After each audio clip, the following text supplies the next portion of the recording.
విషయం ఇది ఈ సందర్భంగా నేను చెప్పదలుచుకున్నాను. అదేమిటంటే చంద్రబాబు నాయుడు గారు ఆయనకున్న పత్రికల్లో వేస్తున్నారు, ఇక నాణ్యమైన మద్యం. నాణ్యమైన మద్యం అంటే ఏంటో మరి నాకు అర్థం కాదా. ఎంత తాగినా ఆరోగ్యం దెబ్బతిందా?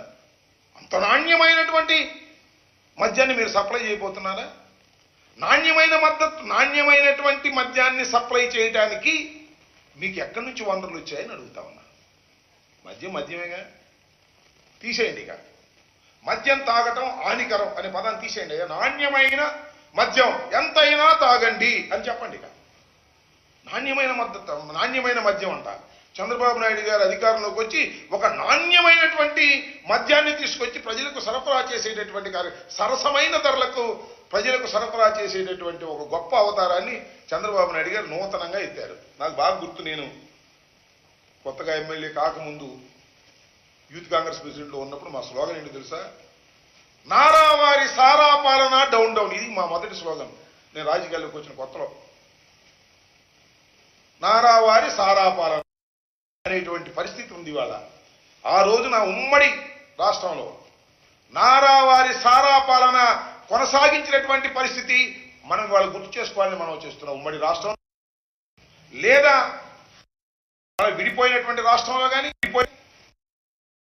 షాపులను స్కాములు, మద్యం తయారీ దగ్గర డబ్బులు సంపాదించి కోటాను కోట్ల రూపాయలు సంపాదించి దాని ద్వారా రాజకీయ నాయకులు కొని దాని ద్వారా ఎలక్షన్ జరుపుకొని డబ్బుతోనే సర్వస్వం చెయ్యవచ్చుననేటువంటి భావనతో చంద్రబాబు నాయుడు గారు మద్యాన్ని స్కామ్గా ఉపయోగించుకున్నటువంటి వ్యక్తి. ఇది చరిత్ర చెబుతున్నటువంటి సత్యం.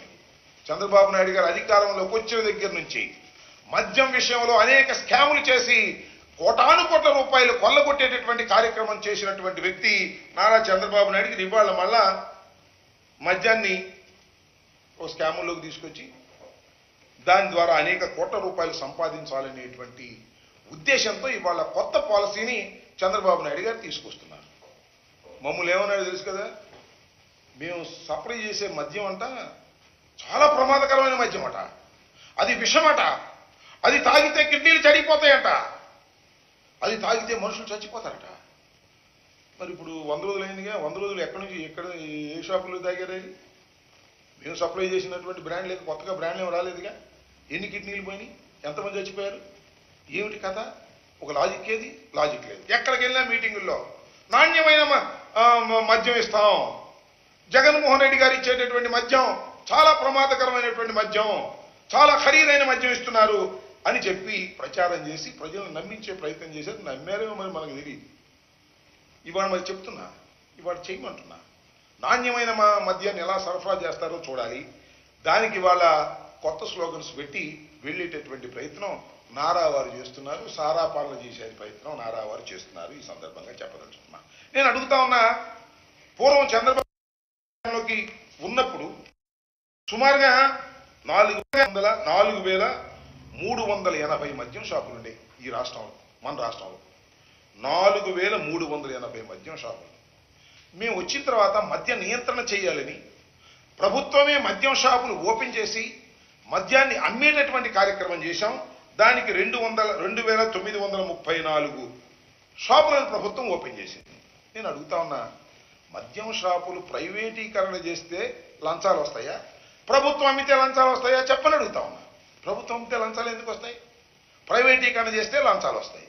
2,934 షాపులు మేము మెయింటైన్ చేస్తే మీరు 4,380 షాపులు పెట్టి దోచుకుని ఇవాళ మీరు మా ప్రభుత్వాన్ని విమర్శించేటటువంటి కార్యక్రమం చేస్తున్నారు. అంతేకాదు, ఇవాళ రేపు సుమారుగా ఎన్ని షాపులు అవుతాయో, 4,000 అవుతాయో, 6,000 అవుతాయో, 7,000 అవుతాయో ప్రైవేటు మద్యం షాపులు తీసుకొచ్చి పెట్టి సిండికేట్లు చేసి తద్వారా డబ్బులు కాజేయాలనేటువంటి ప్రయత్నంలో ఇవాళ చంద్రబాబు నాయుడు గారు ఉన్నారు. మేము చూసాం ఇంతకు ముందు కూడా చంద్రబాబు నాయుడు గారి పరిపాలనలో అందరూ సిండికేట్ అయ్యేవాళ్ళు.